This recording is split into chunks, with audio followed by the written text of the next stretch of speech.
le damos la bienvenida. ¿Cómo está, doctor Lima? Buenos días, Diego Montaño lo saluda. Diego, buenos días. Mira, creo que es un extremo decir que se están rifando. Creo que históricamente tenemos ya más de 30 años en este esfuerzo nacional de industrializar el litio. La Constitución boliviana es una de las que más protege que los recursos naturales beneficien al pueblo boliviano y mantengan la propiedad, y pone un candado muy fuerte al establecer la aprobación por parte de la Asamblea Legislativa. Por lo tanto, es necesario analizar el contrato y estudiarlo con detenimiento para evitar que existan problemas en interpretación.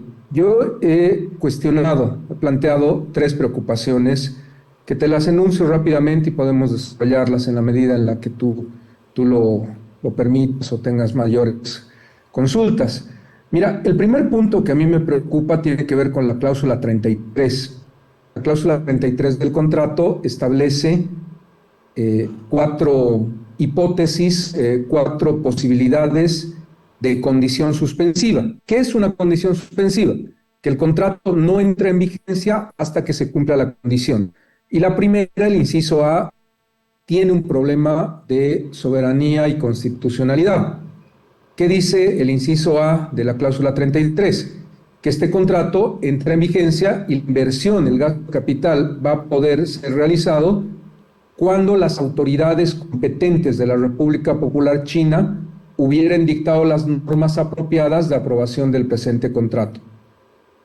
Es decir, que no va a ser suficiente que la Asamblea Legislativa Boliviana lo apruebe. El contrato tiene que ser sometido a la autoridad de la República China que dicte norma apropiada. ¿Qué es norma apropiada? Es una ley, es un contrato, es un acuerdo, es una resolución. No está claro en el contrato. Y claramente, si es un mero registro, una formalidad, como podría ser en Bolivia, registrarlo en Fundempresa, no pasa de ser una forma. Pero si es una norma con carácter de ejercicio de soberanía, estarías estableciendo algo que repudia nuestra Constitución. Tener la intervención de otro poder que no sea el boliviano en la administración de los recursos naturales. Hay que aclarar el alcance del artículo de la cláusula 33, inciso A, cuando te habla de las autoridades competentes de la República Popular de China, puesto que ya tuvimos problemas con los petrocontratos. Someter de alguna manera esta disposición de nuestros recursos naturales estratégicos a otro poder, así sea un país aliado en este momento como la China, no deja de ser un tema que tiene que precisarse y explicarse con detenimiento. Te lo repito, acá es más una pregunta. ¿Qué norma apropiada van a emitir las autoridades de la República Popular de China? El segundo punto que me parece fundamental tiene que ver con la consulta previa. Nuestra Constitución, en el artículo 30, el inciso 15, habla de que se debe consultar de manera apropiada a través de sus instituciones a todos los pueblos indígenas en una consulta que es previa, obligatoria, de buena fe y concertada respecto a la explotación de recursos naturales no renovables. Este alcance de la consulta previa ha sido precisado por la jurisprudencia de la Corte Interamericana y no tiene que ver con la construcción propiamente, con la procura, con la puesta en marcha, sino también con el contrato y la manera en la que se va a encarar este procedimiento. El alcance que tiene nuestra Constitución no es, por lo tanto, a la obra, sino inclusive a el procedimiento previo, a las medidas legislativas y administrativas. Este es un alcance amplio de consulta previa que no fue realizado, puesto que el contrato en su contenido nos habla que va a ser a futuro la autoridad ambiental competente la que realice un estudio de impacto ambiental que podrá dar lugar a una consulta previa. Y la consulta es previa, la consulta no es posterior, no es simultánea, es una consulta que FRUTCAS y los pueblos indígenas de la región de Uyuni, por Constitución, tienen derecho a que se haga de forma previa. Doctor Y Lima, finalmente, quisiera, el tema, y soy muy puntual en esto, Diego, permíteme terminar la idea, sí. Tiene que ver con la cláusula arbitral. Este contrato prevé una cláusula arbitral y prevé la interpretación del contrato por parte de la casa matriz de la empresa china, del operador del contrato. Y esta situación es compleja, puesto que si tiene que comprometerse la casa matriz, debe ser la casa matriz la que lo haga. la que firme como una cláusula adicional al contrato, mande una carta, un acta o un documento. Es casa matriz la que tiene que aceptar la regla arbitral y el compromiso de inversión. No puede ser la sucursal de Bolivia que asuma y diga, declaro que mi casa matriz va a poner todo el dinero, va a aceptar el arbitraje y todas las condiciones. Esto no ocurre en derecho. En derecho lo que tiene que haber es una manifestación y aprobación de este contrato por casa matriz en la China y por los dueños o los accionistas de la empresa que está viniendo a Bolivia a constituirse y a firmar este contrato. Sí, sobre estas tres observaciones, en el segundo punto, después quiero ir al 1 y 3, que encuentro alguna relación, usted nos aclarará las diferencias, pero en el segundo punto usted decía el tema de la consulta previa no se ha avanzado. Sin embargo, desde el Gobierno Nacional, desde ILB aseguran, sí, hemos tenido un proceso de socialización, nos hemos reunido con justamente los sectores, la población alrededor, les hemos explicado que los contratos van. Lo que llama poderosamente la atención, y esta mañana más temprano el presidente de Comcipo decía, es que las autoridades, por ejemplo los ministros, les explicaban y les decían, miren, vamos, aprobemos el contrato y luego revisamos el tema ambiental. ¿Cómo se puede hacer eso? Incluso para abrir un snack, primero se necesita, por ejemplo, la licencia ambiental antes de que empiece a funcionar. Y cómo diríamos, una industria de gran impacto medioambiental va a ser tratada, el tema justamente del medio ambiente, la afectación, después de que se firme, se apruebe el contrato. ¿Es esto lógico, doctor? No, no es lógico y está expresamente previsto en el contrato. Son declaraciones que está realizando el operador y que está realizando ILB, en las cuales se señala que van a realizar el estudio de impacto ambiental posteriormente a la aprobación y la puesta en vigencia del contrato. Cuando tú ves el contrato entre las obligaciones de ILB en la cláusula 14 y las obligaciones del operador, se tiene la regulación y la realización de las obligaciones ambientales que tiene que tener todo proyecto. En concreto, en el 14.1, inciso B, dice desarrollar un estudio de evaluación de impacto ambiental conforme a la normativa vigente y recomendaciones de la autoridad ambiental competente, el Ministerio, y una evaluación de los efectos socioeconómicos derivados de la implementación del contrato. Desarrollar socializaciones del contrato acompañado de ILB para la obtención de todos los permisos requeridos por la legislación boliviana a partir de la fecha efectiva del presente contrato. Esto es cuando la norma pertinente de China y la norma de Bolivia den pie a la fecha efectiva. El mismo contrato dice que el operador no ha realizado estos estudios de impacto ambiental, no ha realizado la socialización y no lo va a hacer sino el momento en el que tengamos fecha efectiva del contrato. Esto es, te reitero, cuando la Asamblea de Bolivia y el ente competente chino aprueben este contrato. No hay, por lo tanto, una consulta previa y esto lo dice el 14.1, inciso B del mismo contrato. Las otras dos observaciones, la primera y la tercera, ¿encontramos alguna relación? Usted nos aclarará sobre, por ejemplo, el lugar donde se van a resolver, es decir, en los tribunales, diríamos, en los que se van a resolver. Esto que es aparentemente una imposición de la empresa inversora, que se resuelva en su legislación y de repente en sus tribunales, algo que usted comparaba y hacía un paralelismo con los petrocontratos, ¿no es algo que de repente sería una exigencia de cualquier empresa extranjera que vaya a invertir en el rubro? Sí, es un tema que tenemos que cambiar en la Constitución y en la ley, y te doy la razón, tiene que haber un árbitro imparcial, pero más bien todo lo contrario. El contrato prevé que el arbitraje sea en la Cámara de Comercio de Bolivia. El arbitraje y su revisión van a ser en Bolivia, bajo ley boliviana y en idioma castellano. Ese no es el problema. El problema está en que Hong Kong CBS Investment Limited es una sociedad constituida en la República Popular de China y ha constituido en Bolivia una sucursal. Hong Kong CBC Invest Limited es una empresa que se ha creado en la China a partir de KTL y otras empresas que son realmente grandes en el mundo, son de las más grandes y tienen la mayor participación en la industria del litio. Esa no es la observación tiene que ver con que esta empresa que está creada en China ha constituido una sucursal en Bolivia y es la sucursal de Bolivia la que está firmando el contrato. y la que nos está garantizando que va a venir el dinero y que van a aceptar ese arbitraje en la Cámara de Comercio. Esto no es apropiado. Lo apropiado es que sea la casa matriz, el dueño principal, el que tiene las acciones, el que te asuma el compromiso de inversión y la cláusula arbitral. Si en este momento continuamos con este contrato como está, es una sucursal en Bolivia que tiene un patrimonio muy reducido de pocos dólares, el que va a enfrentar un arbitraje por incumplimiento, va a tener que resarcir los daños a Bolivia y lo va a hacer con el patrimonio que tiene establecido en Bolivia, que no llega a los $100,000, es un patrimonio nominal.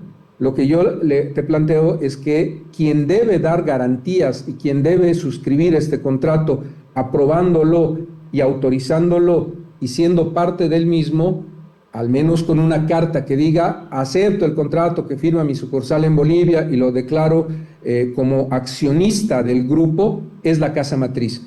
Eso es el estándar. Cuando tú firmas un contrato en la industria petrolera o en la industria de construcción o en cualquier rama en la que se juegan millones de dólares, puedes suscribirlo con la sucursal de Bolivia, puedes suscribirlo con alguien que se constituye en el país, pero debes tener el respaldo de la casa matriz, y ese respaldo no puede ser declarativo, nominal, o en medios de comunicación o en comunicados de prensa. Debe ser en un contrato que sea protocolizado, apostillado y tenga toda la regulación para dejarnos tranquilos de que es la casa matriz, estas empresas tan grandes que son parte de la industria del litio, que ratifiquen primero su inversión en Bolivia en los términos pactados en el contrato y luego que cualquier controversia se discuta en Bolivia y tenga efectos en la decisión, en el laudo, en la sentencia, con respecto a la casa matriz, que es la que deberá resarcir al país si por algún motivo la sucursal de Bolivia no cumple sus obligaciones. Doctor Lima, sin embargo, la comisión de la Cámara Baja ya ha aprobado justamente este contrato con esas observaciones que usted hace. Esto no es de ahora, viene hace tiempo. Usted, cuando formaba parte del gabinete, ¿hizo estas observaciones a, por ejemplo, estos contratos? Mira, yo hablé con Franklin Molina en algún momento, él era el ministro de Hidrocarburos, le ofrecimos como Ministerio de Justicia todo el apoyo para poder llevar adelante este proceso de redacción y elaboración de los contratos. En ese momento, el ministro de Hidrocarburos, que es el que hace cabeza en esta temática, nos señaló que no hacía falta y el Ministerio de Justicia no concurrió, no formó parte del proceso mientras estuve como ministro de Estado. La Procuraduría entiendo que dio un apoyo y, como sabes, también inició acciones legales contra las personas del anterior gobierno, el gobierno de Evo Morales, que tuvieron participación con respecto a la construcción de las piscinas. Como ministerio decidimos ofrecimos nuestro concurso, pero no participamos del mismo.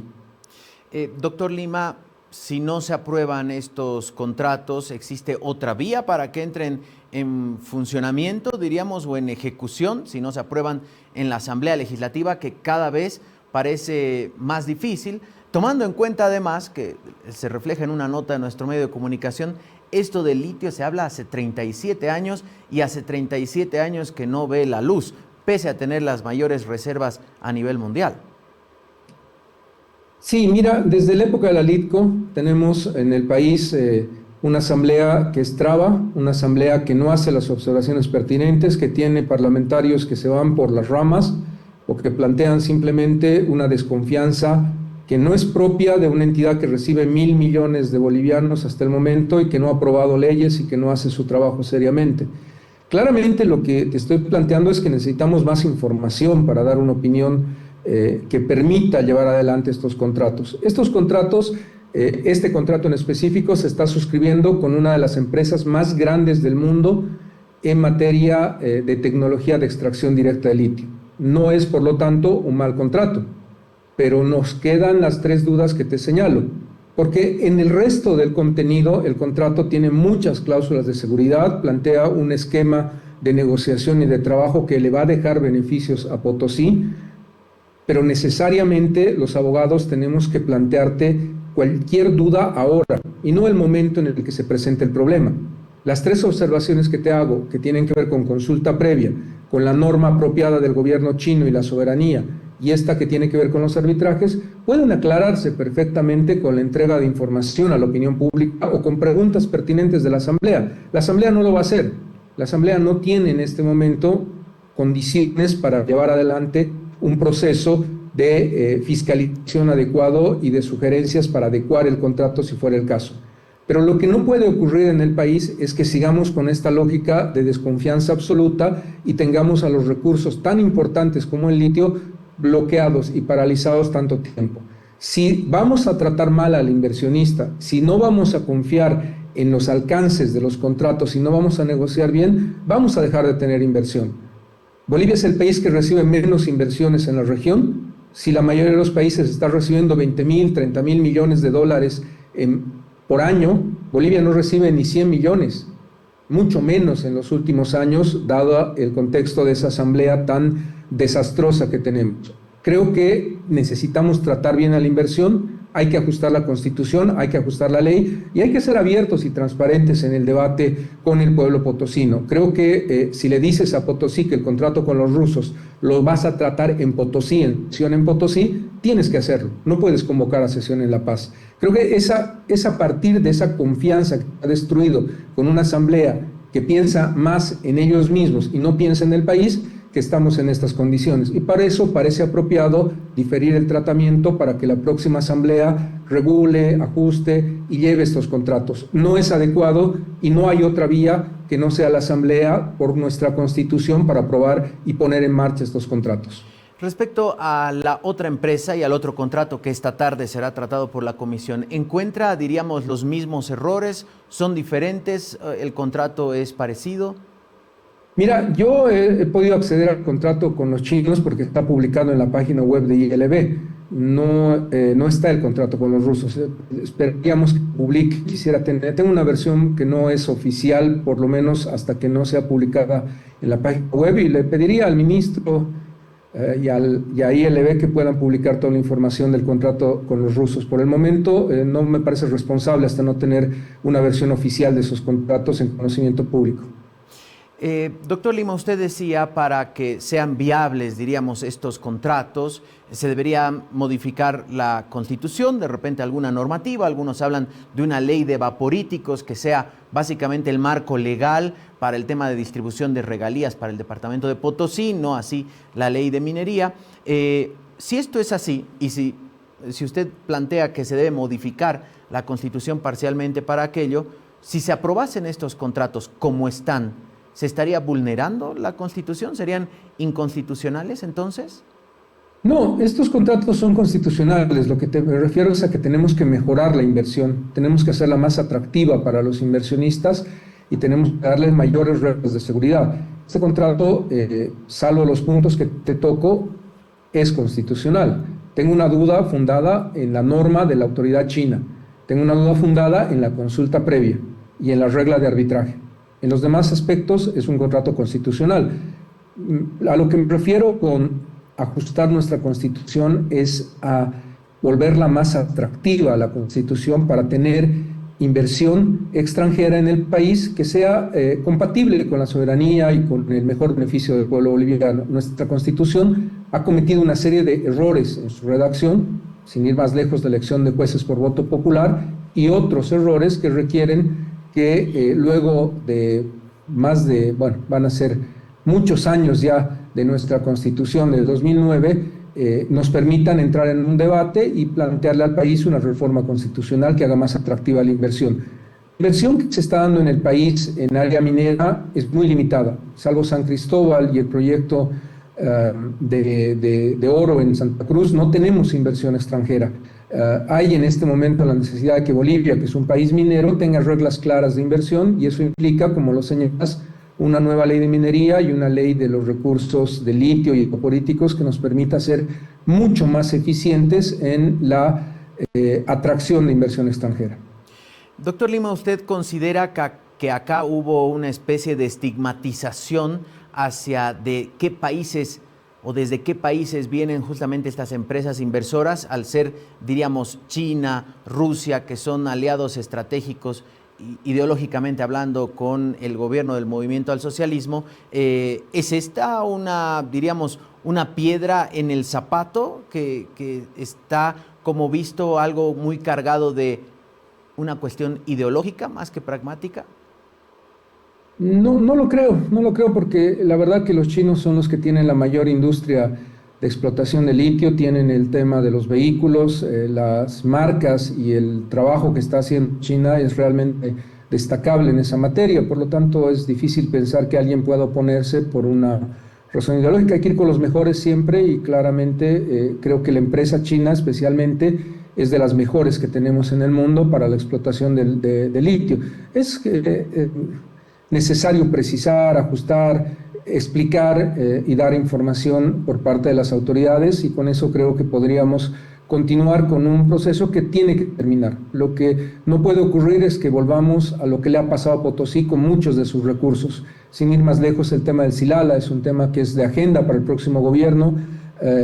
¿Recuerdas los puntos que negoció el vicepresidente Choquehuanca con Bachelet en su momento? Si tuviéramos esos pagos que debía recibir Potosí desde ese momento hasta ahora, tendríamos mayor desarrollo para la región del Quetena y del Silala y definitivamente no tenemos nada. Creo que el ser obsecuentes con visiones dogmáticas le hace mal al país.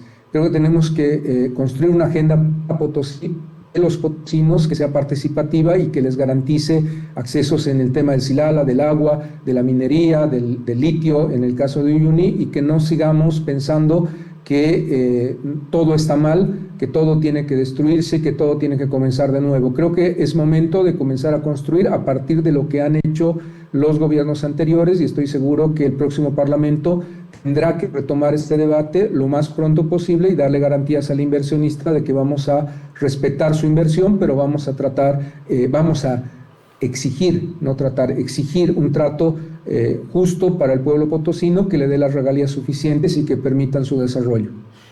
Ya que usted menciona el próximo gobierno, ¿ha escuchado a los candidatos hablar respecto al litio? Uno de ellos, Manfred Reyes Villa, propone una especie de venta adelantada de litio que generaría 10,000 millones de dólares, algo que fue respondido inmediatamente por Samuel Doria Medina en un debate que hubo en una red televisiva justamente el domingo. ¿Ha podido ver qué tan serias son las propuestas de los candidatos en el tema litio? Mira, la mayoría de los candidatos desconocen profundamente el Estado. Que Samuel Doria Medina diga que va a hacer que los ministros de Estado tengan que pedir la autorización y emitirse un decreto, es algo que viene pasando hace muchos años y que está previsto en nuestra anterior Constitución. Inclusive, ese profundo desconocimiento de los alquileres del Estado, de entender cuál es la infraestructura o de los consultores en línea, muestra que Samuel dejó el gobierno, dejó de la política hace mucho tiempo y desconoce profundamente todo lo que ha avanzado el Estado en regulación, en control, en 19 años. Yo creo que el alcalde, complementando la pregunta, tiene que hablarle con mayor información al país. Si hay un contrato, una venta anticipada, esto tiene que pasar por la Asamblea Legislativa y definitivamente ese, Jorge Richter lo dice, facilismo económico de decir voy a traer 10,000 millones o voy a traer 12,000 del FMI en el caso de Tuto, es eso, facilismo. Suena bonito, pero tiene que concretarse en datos. Me permitiría opinar de algo que no conocemos los bolivianos, porque es un secreto. Manfred no va a decirnos el nombre de la empresa y no vamos a poder hacer, por lo tanto, analizar y opinar sobre algo que es un secreto. Los secretos son para otros ámbitos, no para la política. La política requiere soluciones urgentes, inmediatas y ojalá que pronto tengamos ese secreto develado y tengamos información que haga que al país le vaya bien en este y en otros temas. No es responsable lo que están haciendo de plantear soluciones mágicas o días, ese tema de los 100 días y ahora de las 100 horas para hacer un decreto tan sencillo como el que propone Samuel, que además ya está regulado la mayor parte de la temática, como él sabe, se aprueba en una ley del presupuesto. La ley del presupuesto, que está vigente hasta el 31 de diciembre, no la va a poder cambiar Samuel por decreto. Entonces, le pido mayor seriedad al candidato Doria Medina, que se asesore de buenos abogados, él los tiene, que los escuche más. Ya que estamos hablando un poquito de política, trascendió que usted es el jefe de campaña de Movimiento de Renovación Nacional, Morena, el partido que tiene como candidata a la alcaldesa del Alto, Eva Copa. ¿Sigue siendo jefe de campaña? Sí sigue. ¿Cuáles las novedades en torno a Morena? Se ha especulado mucho respecto a acercamientos con el expresidente Evo Morales. las encuestas no están reflejando muy buenos datos. ¿Cómo viene el trabajo de acá en adelante? Mira, Morena tiene pocos meses de vida. Obtenemos la personalidad jurídica en febrero de este año. El comité político, del cual formó parte, y toda la estructura de Morena tienen que adecuarse a la política, a la realidad mediática, y definitivamente el rol que cumplimos cada uno de nosotros, los dos candidatos, mi persona y los demás miembros del comité político, tiene que ver en este momento con la campaña. Claramente yo la encabezo, la dirijo, pero el liderazgo es de Eva Copa y de Jorge Richter, que son nuestro binomio y son los que han delegado en el comité político la posibilidad de diálogo y de encontrar soluciones de consenso. Hemos sido muy claros en nuestros principios. Nosotros respetamos la Constitución y por lo tanto no vemos a Evo Morales como un candidato en estas elecciones. Lo hemos dicho desde el primer momento en el que nos preguntaron y hablamos sobre esta temática, pero definitivamente las puertas de Morena están abiertas para todos los bolivianos que quieran adherir a nuestro plan de gobierno y que quieran ser parte de este proyecto político de renovación. Esto implica vistas, implica a toda la izquierda boliviana, y en el caso nuestro tenemos la posibilidad de inscribir candidatos a diputados plurinominales y senadores, inclusive hasta el 13 de agosto, 3 días antes de que se realice la elección. No lo vamos a hacer en ese tiempo y estamos actualmente construyendo esas listas que van a tener una inclusión importante de la izquierda boliviana, y definitivamente es un tema que no hemos cerrado para ninguno de los sectores y líderes que han construido este país los últimos años. Sobre el tema siguiente que planteas, con todo lo que ha ocurrido en Yayagua, con los bloqueos, con todo lo que en esta campaña, definitivamente no tenemos una campaña tradicional en este momento. Es una campaña que está más bien caracterizada por algo que ha ocurrido el día de ayer. Uno de los 10 candidatos ha dejado la papeleta electoral, ya no está Jaime Dum mismo, y verá que con este tema hay otros que han complejizado especialmente este proceso electoral, que va a estar marcado no tanto por lo territorial, por las marchas o por lo que teníamos acostumbrado en los últimos años. Esta es una campaña más estratégica, más de dirección política, que nos permita lograr resultados positivos. Los resultados los veremos, como dicen varios buenos amigos, amanecerá y veremos qué pasa el 18 de agosto. Bien, muchas gracias, doctor Lima. Vamos a invitarlo en una siguiente, ya para hablar de más tiempo del tema político. Lastimosamente se nos acabó justamente ya el programa. Gracias, doctor Lima, que tenga buen día. Muchas gracias, saludos, buenos días. Iván Lima estuvo con nosotros.